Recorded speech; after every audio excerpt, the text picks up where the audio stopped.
السلام عليكم ورحمة الله وبركاته. الحمد لله وكفى والسلام على عباده الذين اصطفى. أما بعد فأعوذ بالله من الشيطان الرجيم. بسم الله الرحمن الرحيم. يا أيها الذين آمنوا اصبروا وصابروا ورابطوا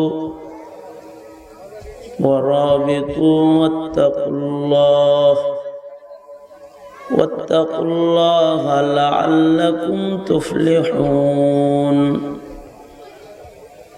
وقال النبي صلى الله عليه وسلم: الصبر ضياء، أو كما قال عليه الصلاة والسلام. اللهم صل على محمد وعلى آل محمد كما صليت على إبراهيم وعلى آل إبراهيم إنك حميد مجيد. اللهم بارك على محمد وعلى آل محمد كما باركت على إبراهيم وعلى آل إبراهيم إنك حميد مجيد. بلغ العلا بكماله كشف الدجى بجماله حسنت جميع خصاله صلوا عليه وآله.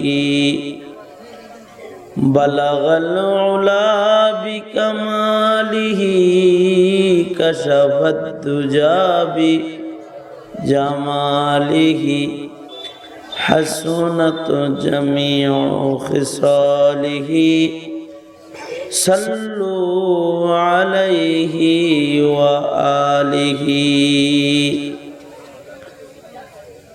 الحمد لله.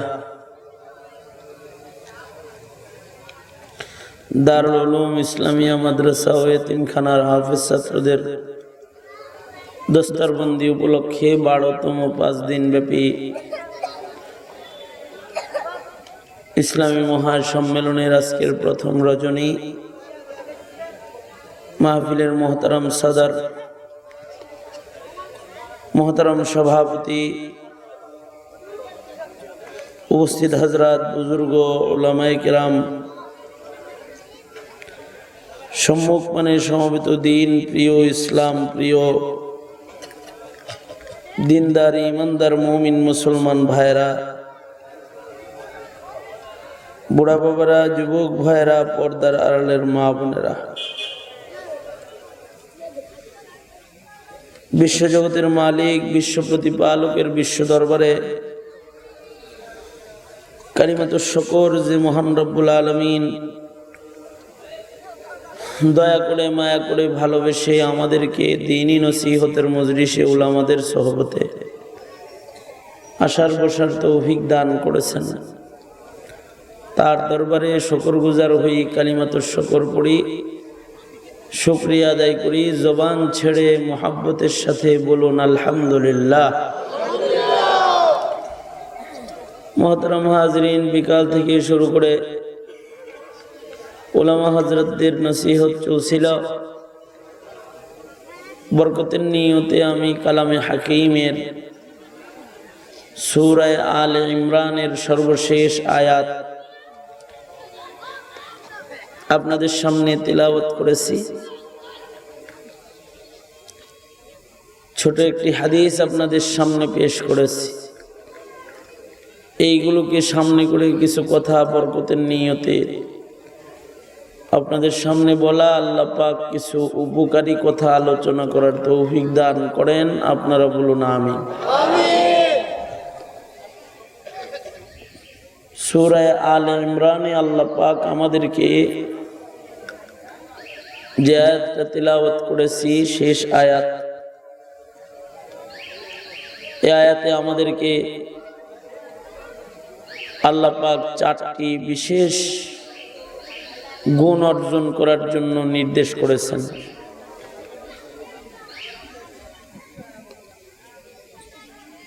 যে গুণগুলো অর্জন করলে আল্লাহ পাকের কাছে সফল বান্দা হিসেবে বান্দাটা বিবেচিত হবে। বাইরের আওয়াজ কমাও, ভিতরেরটা বাড়াও।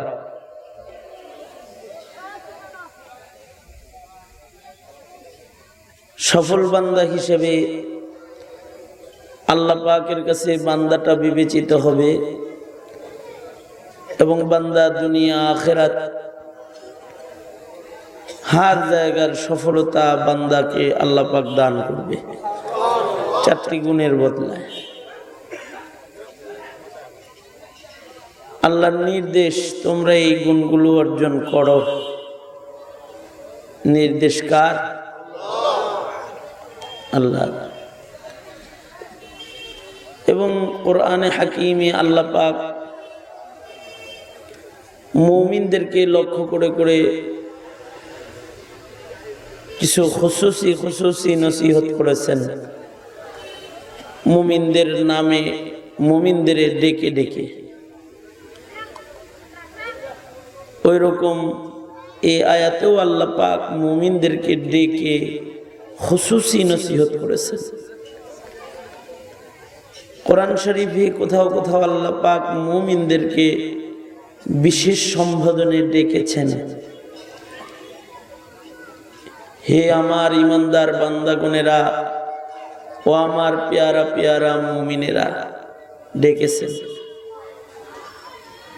তিলাওয়াতকৃত এই আয়াতেও আল্লাহ পাক মুমিনদেরকে ডেকেছেন। যারা কালেমাওয়ালা তাদের ডাকছেন। আল্লাহ পাক ডেকে বলেন, ইয়া আইয়ুহাল্লাযীনা আমানু, ইয়া আইয়ুহাল্লাযীনা আমানু ইসবিরু ওয়া সাবিরু ওয়া রাবিতু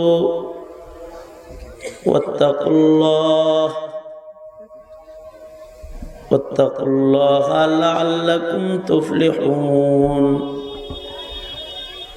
আল্লাহ পাক বলেন, হে আমার পেয়ারা ইমানদার বান্দারা, ইসবিরু, সবর করো, ওয়াসাবিরু, মুসাবারা করো, ওয়ারাবিতু, মুরাবিতা করো, ওয়াত্তাকুল্লাহ, এবং আল্লাহকে ভয় করো, লাআল্লাকুম তুফলিহুন। লাআল্লা ফি কালামিল্লাহি লিত-তারাজ্জুহি ওয়াল ইয়াকিন। আল্লাহ পাক ঘোষণা দিয়ে বলছেন, তোমরা যদি এই গুণগুলো অর্জন করতে পারো তাহলে সফল কাম বান্দা হয়ে যাবে, তোমরা সফল হয়ে যাবে। 1 নম্বর নির্দেশ, ইসবিরু, সবর করো। একটা জিনিস আমার খুব আশ্চর্য লাগে মাহফিলে আসলে, সেটা হলো মাইকলা যারা, এরা ওয়াইজ বক্তা বসলে তখন মাইক মিলায়। বিকাল থেকে এ পর্যন্ত করছোটা কি? তাই খাই, রাগ করো না। তোমার চেষ্টা হইলো ভালো করার, কিন্তু তুমি যে ভালো করবে যে খারাপ করো এটা তো জানো না। বিকাল থেকে মাইকটা বাজতেছে, এতক্ষণে তুমি আওয়াজ মিলাইতে পারলা না, এখন বসে বসে মুসরাইতেছো মিয়া। এখন তো আমার দমক খাওয়ার বয়েই তোমার ভিতর উল্টা পাল্টা হয়ে থাকবে, ঠিক করবা কি তুমি? বুঝো নাই?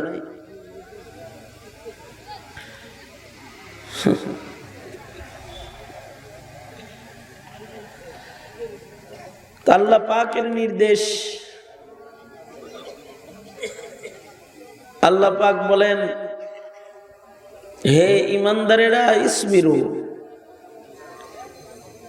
আমি ধৈর্য হারা বেশি, এই কারণে আমি সবরের বয়ান শুরু করছি। ধৈর্য আমার বেশি কম, আপনাকে ওয়াজ করতেছি না, নিজেরাই করতেছি এবং আপনাদেরকেও করতেছি। তা আল্লাহ পাকের নির্দেশ, আল্লাহ বলেন, হে আমার পেয়ারা ইমানদার বান্দারা, ইসবিরু, তোমরা সবর করো, ধৈর্যশীল হও, ধৈর্য ধরো। ওয়ারাবিতু ওয়াসাবিরু ওয়ারাবিতু ওয়াসাবিরু, তোমরা ধৈর্যে অটল রও, ধৈর্যে তোমরা অটল জিন্দেগি যাপন করো। কেউ তোমাদের যদি কষ্ট দেয় তাও তোমরা ধৈর্য ধরো। যুদ্ধের ময়দানে মুসাবারা করো, কখনো তোমার ক্ষতি হয়ে গেলে ধৈর্য হারিয়ে পালায়ন করো না, ধৈর্যের সাথে দাঁড়ায় থাকো। ওয়ারাবিতু, মুরাবেতা করো, ইবাদত বন্দেগীর ধারাবাহিকতা ঠিক রাখো।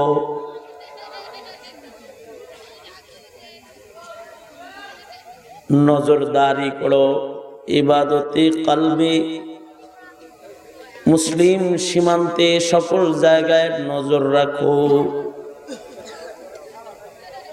ইবাদত বন্দেগীর ধারাবাহিকতা ঠিক রাখো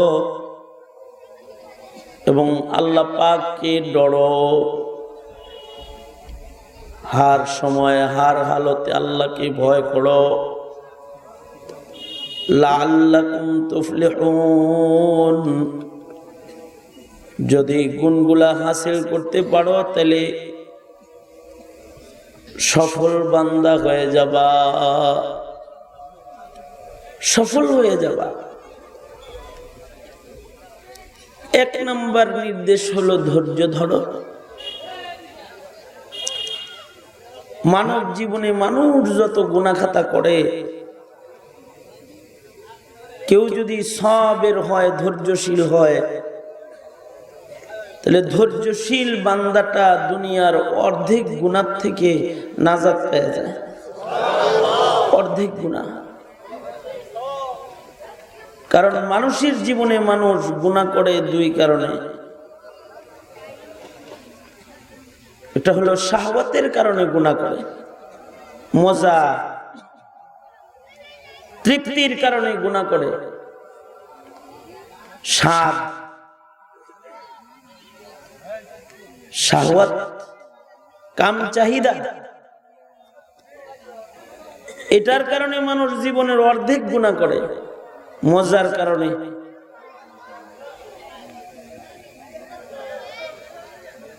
আর মানুষ রাগ গুসার কারণে জীবনের অর্ধেক গুনাহ করে। অর্থাৎ পৃথিবীর অর্ধেক গুনাহ জন্ম নেয় শাহওয়াত থেকে, আর অর্ধেক গুনাহ জন্ম নেয় রাগ গুসার থেকে।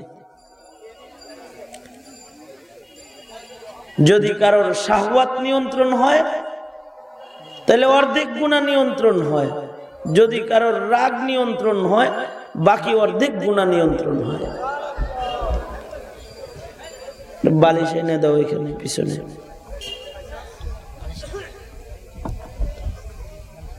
যেমন মানুষ পরনারী দেখে শাহওয়াতের কারণে, মজার কারণে, দুনিয়ার কিছু মজা আছে যা শাহওয়াত থেকে জন্ম। নারীর মজা, ক্ষমতার মজা, টাকার মজা, ইজ্জত সম্মানের মজা, চতুর্মুখী মজা শাহওয়াতের কারণে মানুষের জীবনের অর্ধেক গুনাহ মানুষ করে। আর রাগ আর গুসার কারণে মানুষ অর্ধেক গুনাহ করে।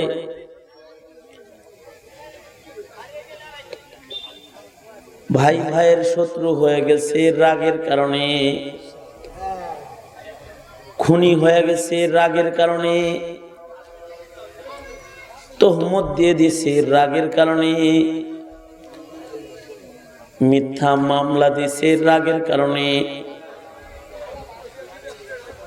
রাগ আর গুসার কারণে মানুষ এমন জীবনের অর্ধেক গুনাহের ভেতরে জড়ায়া যায়। এই জন্যে আল্লাহর রসুলের কাছে এক সাহাবী যায় বলে, ওগো আল্লাহর নবী,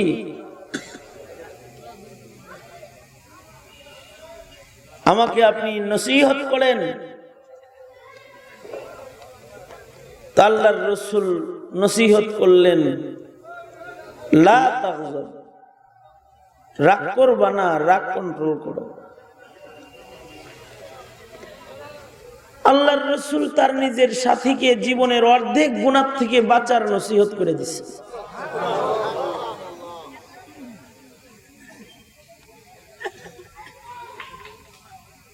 এই জন্য আমাদের জীবনের রাগ ও গুসা এটা আমাদেরকে গুনাহের দিকে ধাবিত করে। আর রাগ গুসার গুনাহ থেকে বাঁচার জন্য যে গুণটার জরুরত, ওটার নাম হলো সবর, ধৈর্যের গুণ। কারোর ভেতরে যদি ধৈর্য এসে যায়, তাহলে তখন রাগ ও শাহওয়াত সব নিয়ন্ত্রণ হয়ে যায়। গুনাহ জন্মের যে রিপুগুলো, সেগুলো নিয়ন্ত্রিত হয়ে যায় যদি বান্দাটা ধৈর্যশীল বান্দা হয়ে যায়। যার ধৈর্য এসে যায় তার শাহওয়াত নিয়ন্ত্রণ হয়ে যায়। যার ধৈর্য এসে যায় তার রাগ গুসা কন্ট্রোল হয়ে যায়। শাহওয়াত ও গুসা কন্ট্রোল হয়ে যায়, তখন ওই লোকটা গুনাহমুক্ত জিন্দেগি যাপন করার উপযুক্ত হয়ে যায়। এজন্য সবের হওয়া, ধৈর্য ধরা, ধৈর্য ধরার কিছু জায়গা। ধৈর্য কই কই ধরবে? ধৈর্যের এক নাম্বার জায়গা সবর ফি তাআতিল্লাহ। ধৈর্য ধরবে আল্লাহর গোলামির ভেতরে। মানব জীবনে যত গোলামি করবে সব ধৈর্যের সাথে করবে। এক নাম্বার ধৈর্যের জায়গা। নামাজ পড়বে ধৈর্যের সাথে পড়বে, জিকির করবে ধৈর্যের সাথে জিকির করবে, কোরআনের তেলাওয়াত করবে ধৈর্যের সাথে করবে, ওয়াজ করবে ধৈর্যের সাথে করবে, ওয়াজ শুনবে ধৈর্যের সাথে শুনবে, সাদকা খায়রাত করবে, হজ করবে, রোজা রাখবে ধৈর্যের রোজা রাখবে, সেজদা দিবে ধৈর্য সহ সেজদা দিবে, মসজিদে নামাজে দাঁড়াবে ধৈর্য নিয়ে দাঁড়াবে। ইবাদতের ভেতরে সবের হবে। সবরওয়ালা ইবাদতকারী বান্দার খাতায় নাম লেখাবে। সবরের এক নাম্বার জায়গা সবর, আস-সাবরু ফি তাআতিল্লাহ।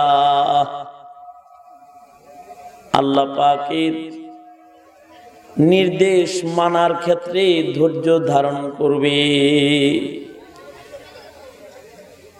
যেমন কিছু কিছু নামাজি আছে সবের নামাজি, আর কিছু কিছু নামাজি আছে সবর ছাড়া নামাজি।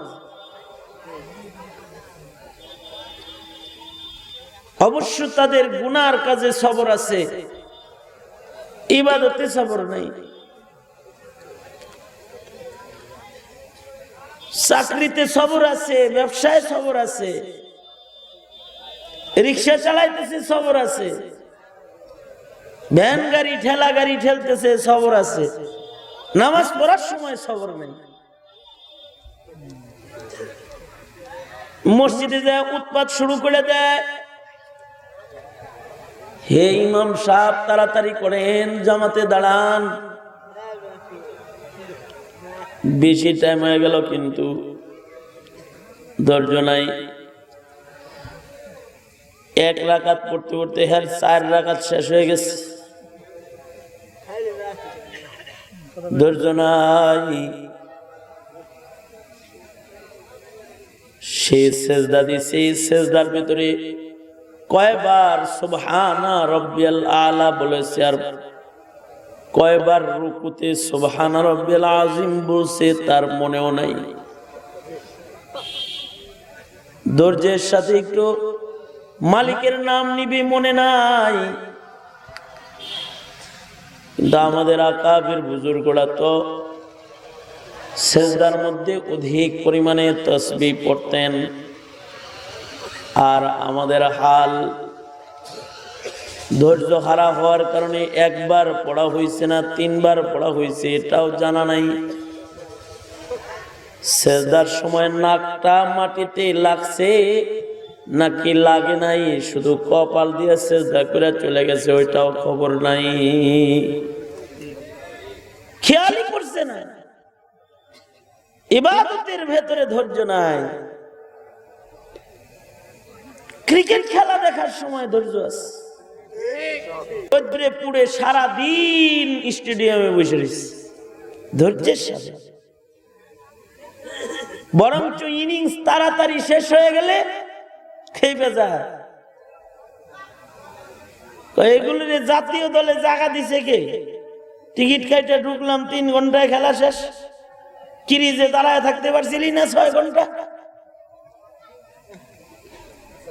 অথচ না খেয়ে স্টেডিয়ামের গ্যালারিতে বসাস, ধৈর্য আছে।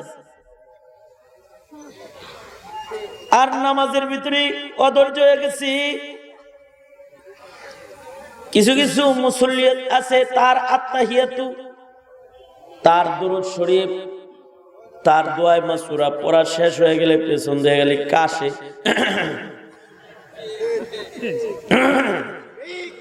মানে কাশি দিয়ে সিগন্যাল দেয়, ইমাম সাহেব আমার হয়ে গেছে, আপনি তাড়াতাড়ি সালাম ফিরেন।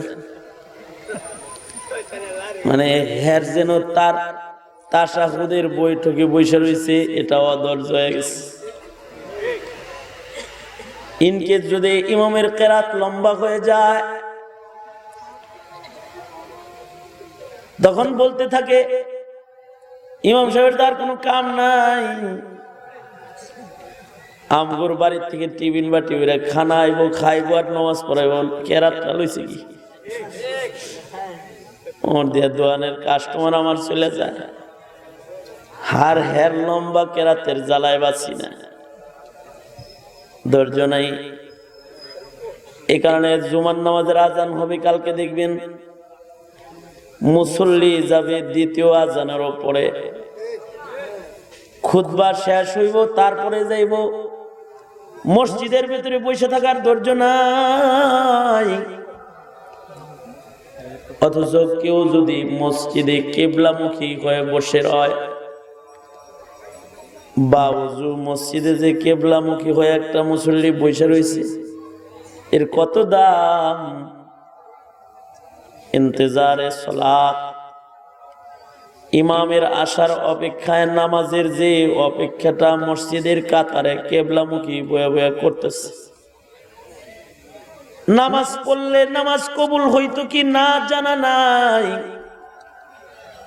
কিন্তু ইমামের ইন্তজার অপেক্ষা ধৈর্যের সাথে করার কারণে এই সময়টা কবুল নামাজ পড়ার নামাজের সওয়াব আল্লাহ পাক ইন্তজার করনে ওয়ালা মুসল্লির আমল নামার ভিতরে আল্লাহ পাক উঠায়া দেয়।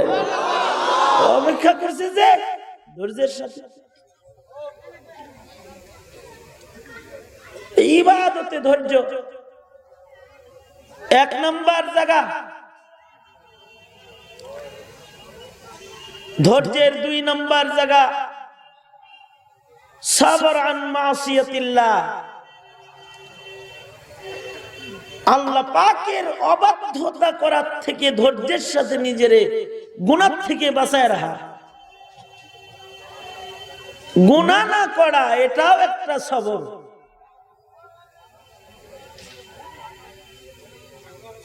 আর গুনাহ করাটা এটা বেসবরি। গুনাহ থেকে বেঁচে থাকাটাও একটা সবরি। গুনাহ থেকে বেঁচে থাকাটার সবর বড় আজিমুস শান সবর। এটা কেউ যদি গুনাহ সামনে আসলে ধৈর্য ধরে,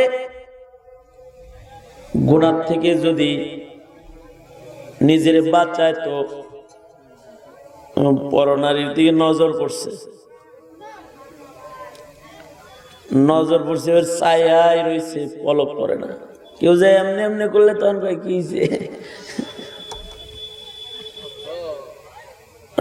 ধৈর্যের সাথে দেখতেছে মহিলা, আর আরেকজন হলো নজর পড়ছে, সাথে সাথে ওটারে নজরে ফুজআত বানায় ফেলাইছে, আকস্মিক এক নজর বানায় ফেলাইছে। ধৈর্যের সাথে নিজের চোখকে নিচে নামাইছে, ধৈর্যের সাথে নিজের চক্ষু যে এই যে নিচে নামাইলো, আল্লাহ পাক তার আমল নামায় রাতভর নফল পড়ার সওয়াব দান করে। খালি নিচের দিকে নজরটা নামায়া নেকির মালিক হয়ে গেছে, কারণ গুনার কাছ থেকে সবর করেছে, ধৈর্যের সাথে গুনাহ থেকে নিজেকে বাঁচাইছে। এই সবর দুই নাম্বার সবর। এই সবরটাও যদি কারোর ভেতরে আসে তাহলে সে হয় সবের। আর আরেকটা সবর হলো বালা মুসিবতের সবর, যে সবরের আলোচনা আল্লাহ পাক কোরআনের অন্য জায়গায় করেছেন। ওয়ালানাবলুওয়ান্নাকুম বিশাইইম মিনাল খাউফি ওয়াল জুউ ওয়া নাকসিম মিনাল আমওয়ালি ওয়াল আনফুসি ওয়াস সামারাত ওয়া বাশশিরিস সাবিরিন আল্লাযীনা ইযা أصابتهم مصيبة قالوا إنا لله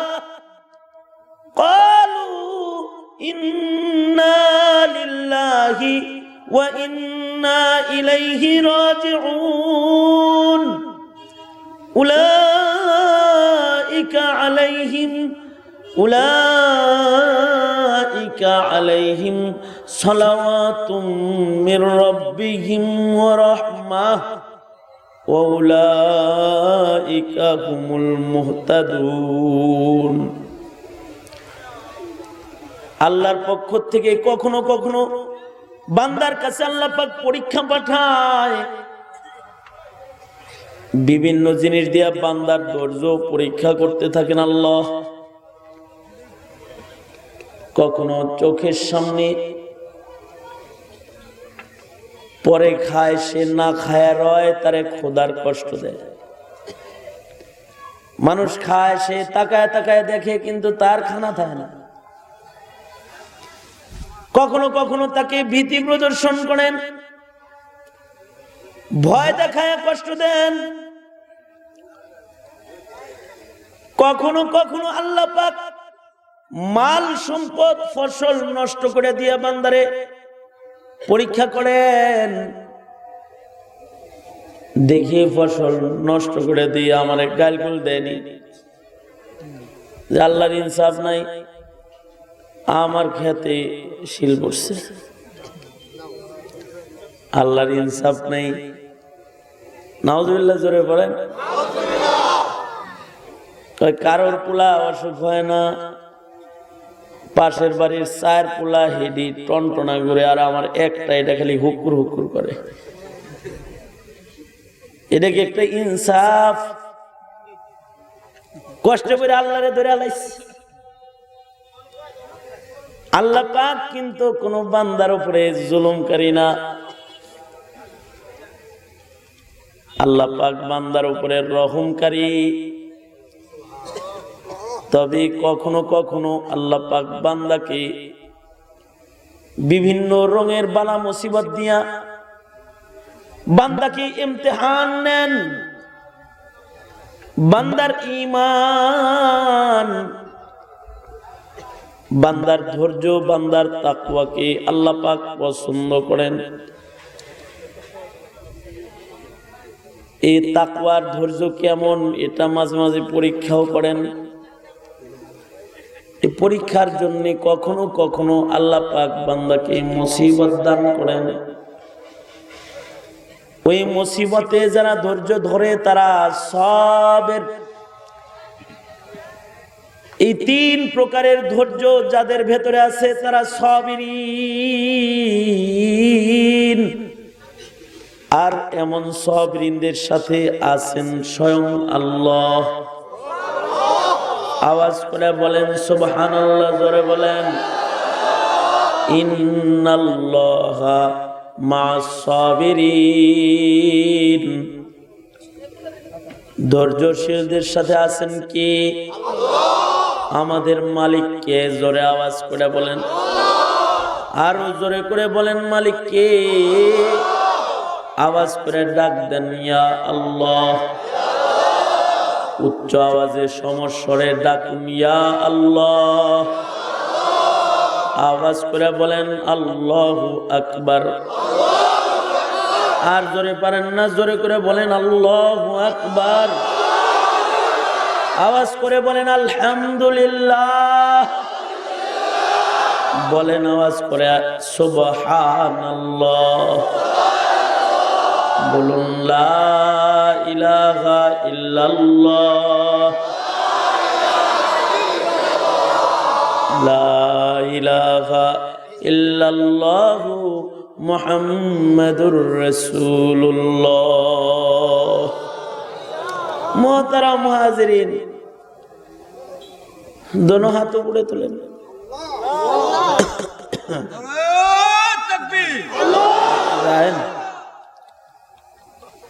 কথা বলিব না, এমনি এমনি নারান কথা বলিব না, মোবাইল চালাবো না, রিংটোন খোলা রাখবো না, মাহফিলে আখরি মোনাজাত না করে উঠে যাব না, বিশৃঙ্খলা করিব না, আদবের খেলাফ কাম করিব না। এগুলো সব ওয়াদা।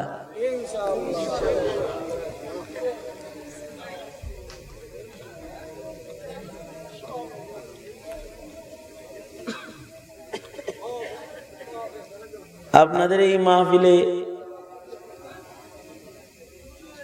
নরসিংদীর মাহফিল রাখা আজকে 1 বছর আগের সেটিং।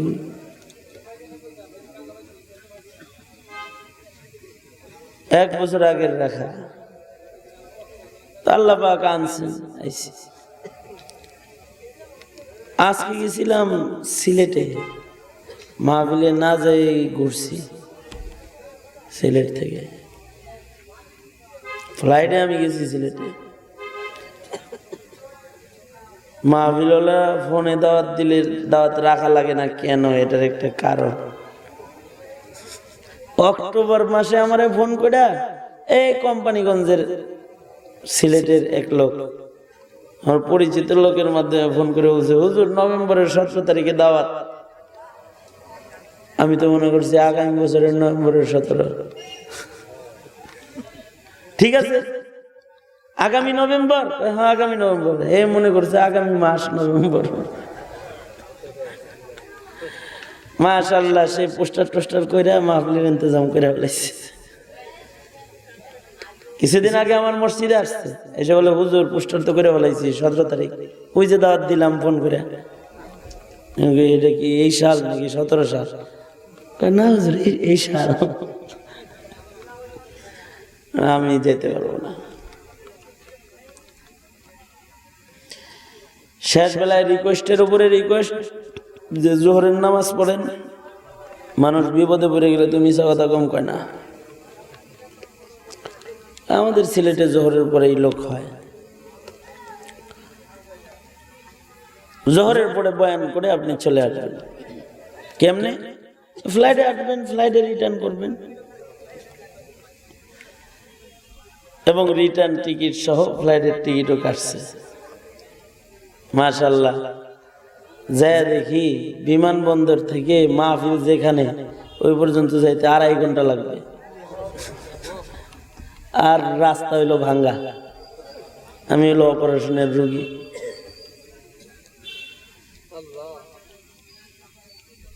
মনে কষ্ট নিয়ে ফেরত চলে আসছি। বাই রোডে আমি আসছি শুধু আপনাদের নরসিংদীর 1 বছর আগের রাখা প্রোগ্রামগুলোকে সামাল দেওয়ার জন্য। আমি খালিদ সাইফুল্লাহ 18 বছরের ভেতরে 18 টাকাও কারোর কাছ থেকে অ্যাডভান্স নিছি না। কেউ যদি জোর করে কিছু দিয়ে আসছে আমাকে, সেটা এই ওয়াদা করে দিয়েছে যে হুজুর এটা মাহফিল পারপাস না, এটা আপনাকে হাদিয়া। আর এই যে আসছি না, রাস্তা থেকে ঘুরে আসছি, ফেসবুক স্ট্যাটাস আসছে, অনেক মোটা টাকার কারণে হুজুরে আনা গেল না। উনি এসে চলে গেল, আমি আমার টাকা দিয়ে বিমানের টিকিট কেটে তারপরে গেছি। ফেসবুকে মিথ্যা কথা লিখছে যে বিমানের খাদেম সহ টিকিট লয়ে তারপরে আইছে, মিথ্যা কথা বলে নিছে। আসুক পরে ওই পাশের মাহফিল গুল্লায় যাক।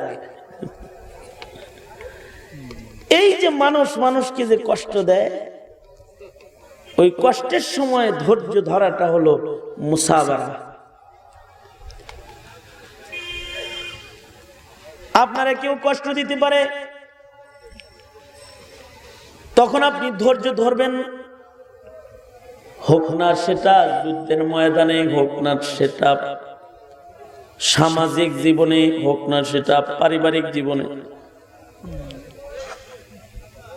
मुसाबरा कोई आपको सताए, আপনারে কেউ নিয়মিত জ্বালায়, আপনি ধৈর্য ধরেন। কারোর বউ তারে জ্বালায়, কোন স্বামী আছে বউরে জ্বালায়, কখনো কখনো পিতাকে সন্তানে জ্বালাতন করে, কখনো কখনো ভাই ভাইরে জ্বালায়।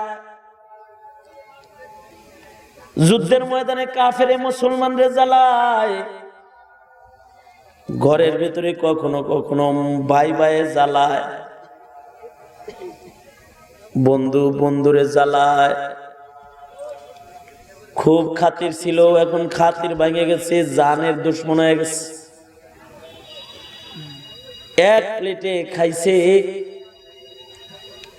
একসাথে ঘুরছে, কিন্তু সাথে আক্রমণ হয়েছে, এবার দুশ্মন হয়ে গেছে। ফাঁক পাইলে এখন জ্বালায়, সব সময় একটা বাস লয়ে ঘুরে, চান্স পাইলেই খোঁজা টোজা দিব। এই যে আলা জ্বালার জিন্দেগি, এটা মানুষের ভিতরে আছে। কুকুর কুকুরের পায়ে কামড় দেয় না, গরু গরুর গোশত খায় না, ছাগল ছাগলের রক্ত খায় না, সাপ সাপরে খায় না, কামড়ায় না, বেজি বেজিরে কামড়ায় না। কিন্তু ইনসান ইনসানকে কামড়ায়, ইনসান হয়ে ইনসানকে সেতায়, কষ্ট দেয়। এই কষ্টের সময় সে মুসাবারা করবে। কেউ কষ্ট দিলে তখন সে পাল্টা কষ্ট দিবে না। কুকুরের কাজ কুকুর করেছে, কুকুরের কাজ কুকুর করেছে, কামড় দিয়েছে পায়। কুকুরের পায়ে কামড় দেওয়া কি মানুষের শোভা পায়? কুকুরে কামড়াইছে মানুষের, মানুষ কি তাই কুকুরে কামড় দিবি? মানুষের আর একটা গুণ, মুমিনের আর একটা গুণ হলো সবরে অটল হবে, মুসাবারা করনে ওয়ালা হবে। যে জায়গায় যে সবর করবে, সবরে অটল বান্দাটা পুরস্কৃত বান্দা হবে। ঘরে দুষ্ট লোক থাকলে তারেও যদি সবরে পালা যায়, যেমন আল্লামা সাদি রহমতুল্লাহ আলাইহি এক বুজুর্গের ঘটনা বলতেছেন। বুজুর্গের মুরিদ দেখে তার পীরে বাঘের উপরে সওয়ার হয়ে যাইতেছে, সাপরে চাবুক বানায় বাঘের পিটাইতেছে, বাঘের কান দুইটাকে লাগাম বানাইছে। ডাইনে যাইতে হইব তো ডাইন কানে ধরে টান দেয় তো বাঘ ডাইনে যায়, বামে যাইতে হইব তো বাম কানে টান দেয় তো বাঘ বামে যায়। মুরিদে গেছে পীরের বাড়িতে, যায় দেখে ঘরের ভিতরে আসতো একটা বদমেজাজি বউ, যে পারে তো স্বামীরেও মাঝে মধ্যে মনে হয় পিটায়, কর্কশ মেজাজ। স্বামীর বদনাম কতগুলো মুরিদের কাছে করে দিছে, যে লোক পাইছো না মুরিদ হইতে পীর আর পাইছে না, মগার কাছে মুরিদ হইছ। মুরিদটা কষ্ট পায় এসে জঙ্গলের ধারে দাঁড়ায় রয়েছে। হায় হায়, রসুল বলেছেন ঘরে যে ভালো সে আসলে ভালো, ঘরে যে খারাপ সে আসলে খারাপ। আমার পীর দেখি, আমার পীর ঘরে ভালো না, স্ত্রীর কাছে বদনাম হয়। কি ব্যাপার, কার কাছে মুরিদ হইলাম? বুজুর্গের কারামত জাহির করে দিয়েছেন আল্লাহ পাক। মুরিদ দাঁড়ায় রয়েছে আর পীরি বাঘের পিঠে সিংহের পিঠে চড়ে চড়ে ঘুরে বেড়ায়, কানরে লাগাম বানাইছে, সাপরে চাবুক বানাইছে। বুজুর্গরে মুরিদে কয়, কি ব্যাপার হুজুর? বাঘের পিঠে তো সওয়ার হইছেন, ঘরে কি করেন? ঘরে তো বেহাল। বুজুর্গ বলে, ঘরে মুসাবারা করি, মুসাবারা। সবরের পরীক্ষা দিই করে, কারণ অধৈর্য হয়ে ওই শয়তানরে যদি আমি তাড়াইয়া দিই, তাহলে ওর বিয়ে তো আর একটা মুসলমান ভাইয়ের সাথেই হবে। ওই ঘরে যে আমারই আর এক মুসলমান বাইরে কষ্ট দিবে, সেই কষ্টটা আমারে দিতেছে, আমি সয়ে যাই। তালাক দিয়ে ঘরের বাইরে বের করে দেই না, আমার আর এক বাইরে কষ্ট দিব ওই জন্য।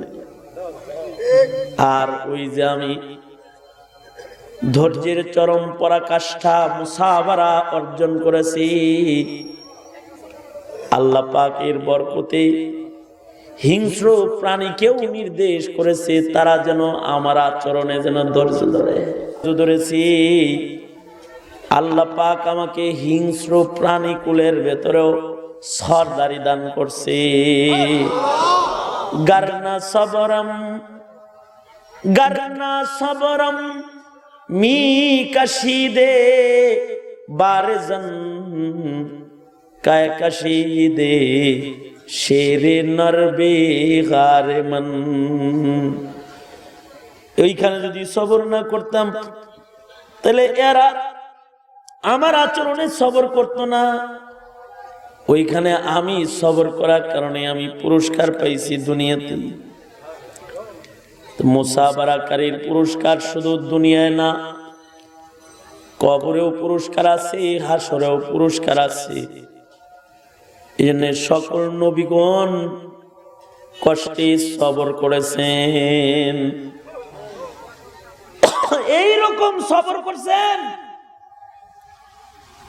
উহু বলাও নিষেধ, আমরা তো উহু বললেও ইবাদত হয়। যেমন আমাদের এক বুজুর্গ ছিলেন, ওনার যদি জ্বর জারি অসুখ বিসুখ হইতো চিল্লাইতেন, ইসিরে মরে গেলাম রে, কি জ্বর আইছে রে, চিল্লাইতো। তো লোকেরা বলে কি ব্যাপার, এই মগা, এই ছাগল নাকের ডগায় বইয়া। লোকেরা বলে ওইটা রাগ করে কইছি না, এটা আদব শিখিয়ে দিছি, আদব মনে থাকতো না তাছাড়া। লোকেরা বলে কি ব্যাপার,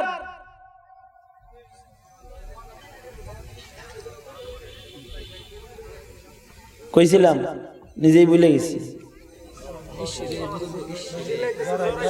হ্যাঁ জ্বর আসছে, কি ব্যাপার বুজুর্গ চিল্লান কেন, চিল্লামো না।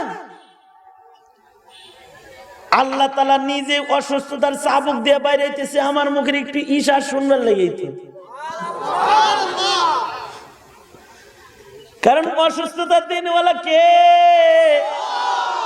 আর জোরে আওয়াজ করে বলেন দিনওয়ালা কে। আল্লাহ পাক অসুস্থতা দিচ্ছেন, আর অসুস্থতার চাবুক দিয়ে আমারে পিটাইতেছেন। এখন যদি বুজুর্গের মতো ধৈর্য ধরি তাহলে তুলনা একটু উহা করি তাহলে দয়া হইতে পারে। আমরা তো উহা করলেও দয়া আসে,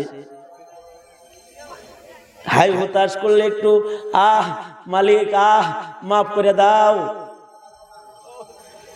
নকল কান্দাও যদি কান্দা দেয় তাহলে আসল কান্না করে কবুল করে লয়। আল্লাহু আকবার।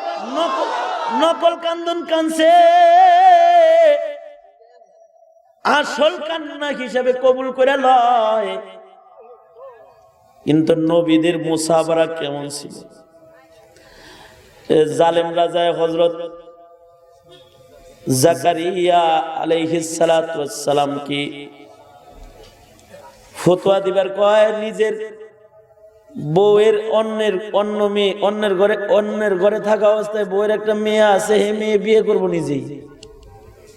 মানে বউই কয় অসুবিধা কি, আমার এই মেয়েটা তো আরেকজনের ঔরসের, তুমি বিয়ে করে এত সুন্দর, দূরে যাইবো কেন। তো নিজে বিয়ে করার জন্য ফতোয়া আনতে গেছে রাজা, যে পয়গম্বর ফতোয়া দেন যেন আমি আমার বিবির অন্য ঘরের বাচ্চা কন্যাটারে যেন বিয়ে করে একসাথে রাখতে পারি। পয়গম্বর বলে না, এটা হারাম। বল প্রয়োগ করে শক্তি দিয়া অন্যায় ফতোয়া নবীর কাছ থেকে নিবার চায়। পয়গম্বর এক পর্যায়ে তার নির্যাতনে জঙ্গলে চলে গেলেন।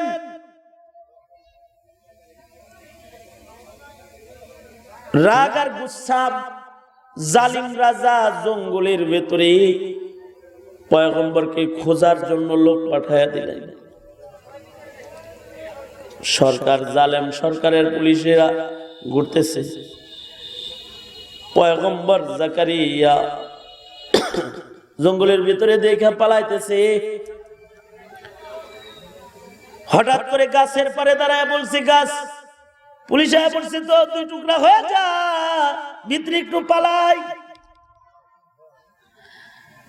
ভেতরে পালাইছে, ইবলিস শয়তানে হযরত জাকারিয়া আলাইহিস সালামের জুব্বার আসল টান দিয়া বাইরে ধরে রাখছে। গাছে পেট লাগাইছে কিন্তু কাপড়ের আসল বাইরে বাইরে দিছে, আর তো পায় না খুঁজা। ইবলিস শয়তান পাগড়ি মাথায় দিয়া জুব্বা জাপি পড়ে আইসা কয়, কই খুঁজো? জঙ্গলে সারা জনম খুঁজলেও পাইতি না। কয় কই ঢুকছি? কয় জানাস না এটা নবী, এটা পয়গম্বর। গাছের ভিতরে ঢুকছে, গাছের ভিতরে। ধর্মিয়া গাছের ভিতরে বুঝি মানুষ ঢুকতে পারে? কয় নবীর মুজিজা ঢুকতে পারে। ঢুকা পড়ছে, নবীর সাথে মাওলার লগে আলাদা খাতির ঢুকতে পারে। দলিল কি? দলিল কি? কয় যখন ঢুকে এই যে দেখো কোনা বাইর করে রাখছিলাম, যে বাইর বাইরেছে জুব্বার কোনা, এতে এখন কি করার? কয় যে রাজারে মানে না, তারে রাখার দরকার কি? তারে কেটে ফেলো। কেমনি? কয় উপর থেকে করাত দিয়ে কাটো। জালেমরা পয়গম্বরের মাথার উপরে করাত ধরছে,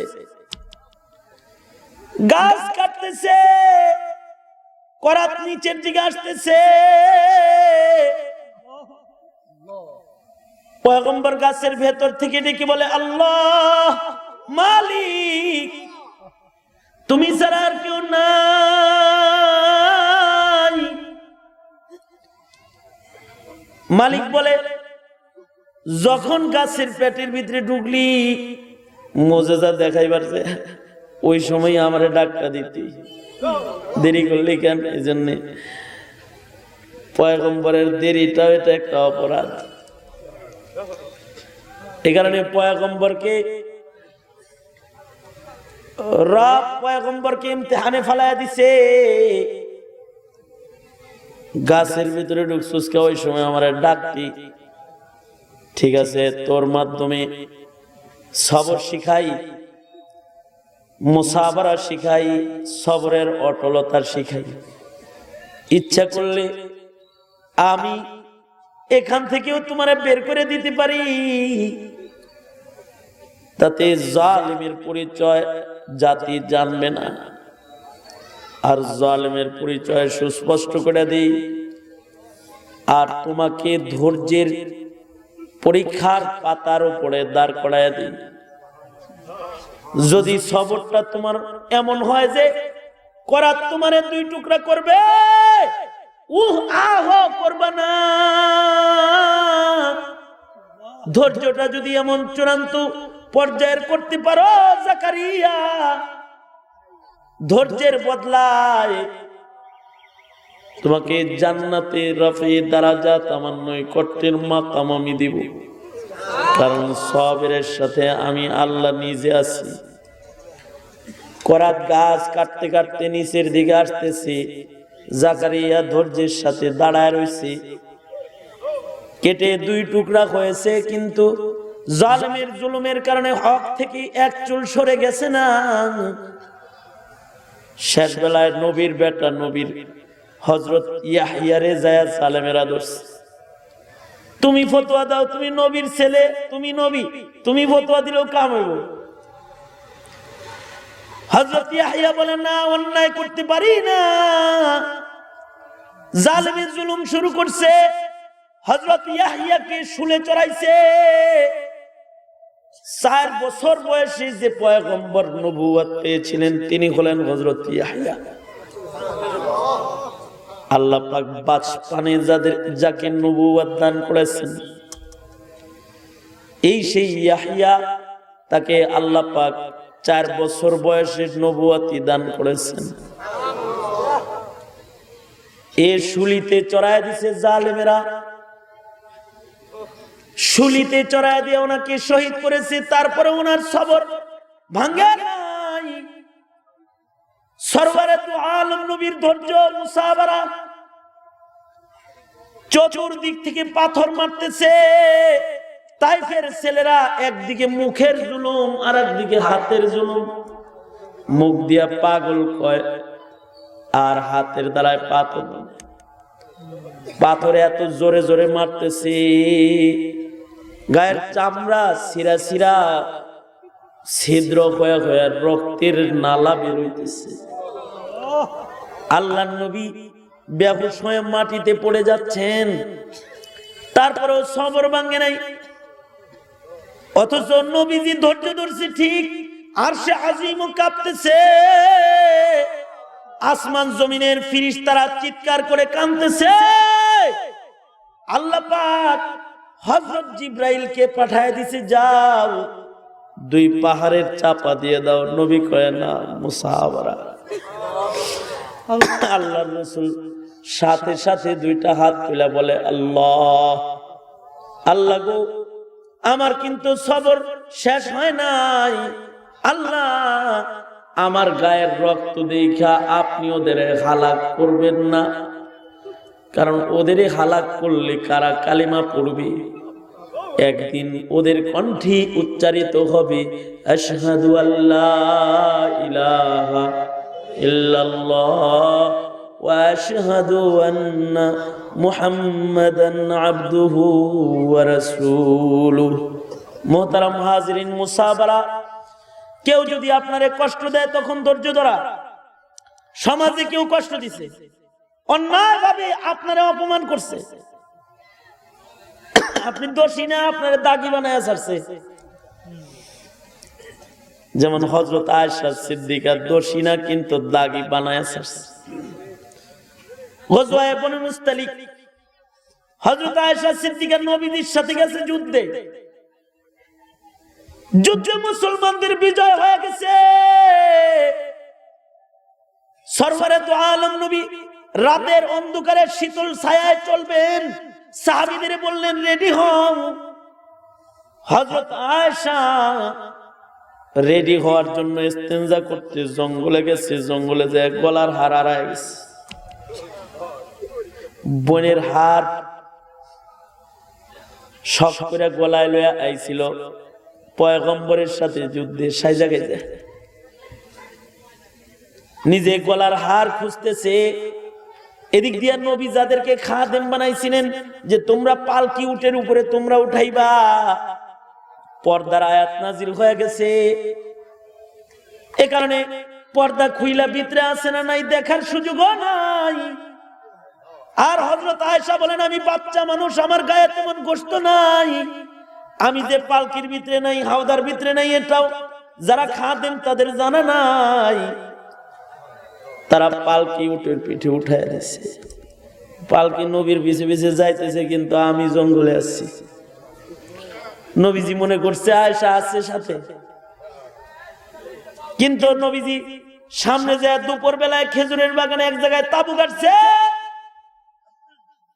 এমন সময় আল্লাহর রাসূল তাবু গাড়লে উটের পিঠে পালকি হাওদা চেক করে দেখে ওখানে আমি নাই, খালি।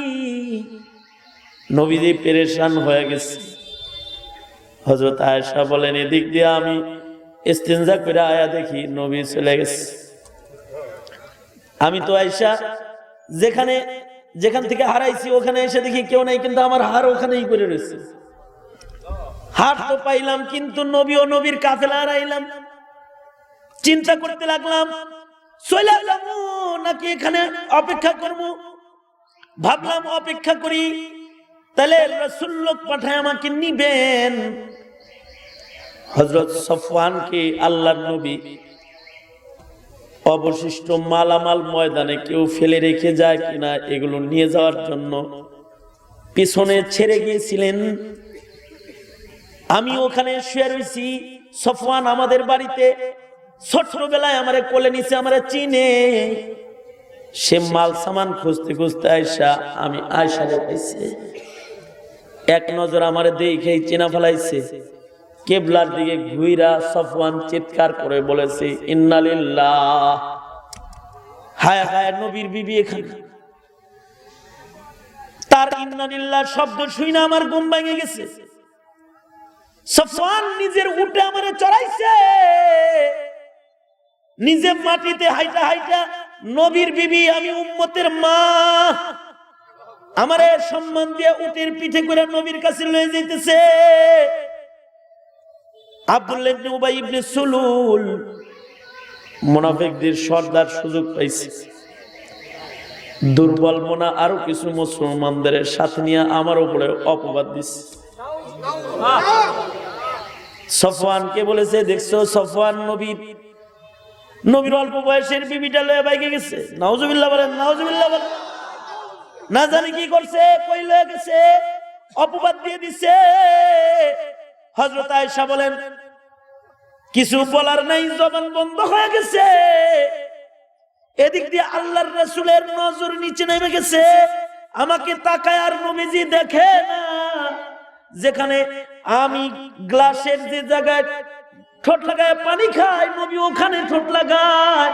হাড্ডি যে জায়গাটা আমি চাবাই, সে জায়গাটা রাসূল চাবায়।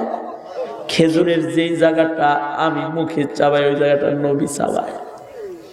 আমার নবীর নজরের নিচে পড়ে গেছে। ফেরত যাওয়ার পরে, মদিনায় যাওয়ার পরে গুনগুন আওয়াজ বাড়তেই আছে। আল্লাহর রাসূল ইশারা করে আমাকে বলে দিছে, বাপের বাড়ি চলে যাও। হযরত আয়েশা কান্দে আর কয়, হায় রে কপাল, রহমাতুল লিল আলামিনের ঘর থেকে আমি বাইরে চলে যেতেছি, মাটির উপর দিয়ে হাঁটতেছি। মনটা কয়, মাটি রে তুই দুই টুকরা হয়ে যা, আমি ভিতরে ঢুইকা যাই। কিন্তু আমি তো জানি এটা আমার ধৈর্যের পরীক্ষা। আমি বিয়োগ বেদনায় বাবার বাড়িতে দানা পানি খানাবিহীন পড়ে আছি, আর অপেক্ষায় আছি আমার ধৈর্য কবে মালিকের কাছে কবুল হবে। হযরত আয়েশা বলে, উম্মতেরা রে, আমার ধৈর্যের অটলতা একদিন আল্লাহ পাক কবুল করে। আমার ধৈর্যের বদলায় আল্লাহ পাক আমার পবিত্রতার 10টা কোরআনের আয়াত আমার ব্যাপারে নাজিল করে রাসূলের কাছে পাঠিয়ে দিলেন। কিয়ামত পর্যন্ত কেউ যদি হাফেজ হইতে চায়, তাও আমার শানের আয়াত মুখস্থ করে করে তার হাফেজ হইতে হবে। তারাবিতে খতম করবে তো আমার পবিত্রতার আয়াতগুলো তাকে তিলাওয়াত করতে হবে। সারা দুনিয়া আমার তোহারা তার পবিত্রতা গুণগান নামাজে দাঁড়ায় দাঁড়ায়ও পড়বে। এই যে আমার শান, এই শানটা আল্লাহ পাক দান করেছেন আমার মুসাবারার বরকতে। আল্লাহু আকবার জোরে করে বলেন আল্লাহু আকবার। ধৈর্যের অটলতার বরকতে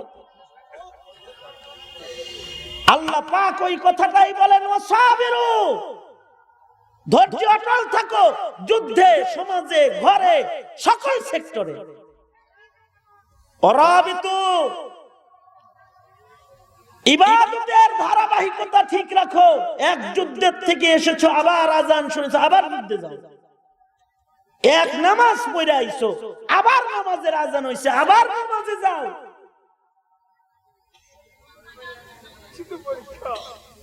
সীমান্ত পাহারা দাও,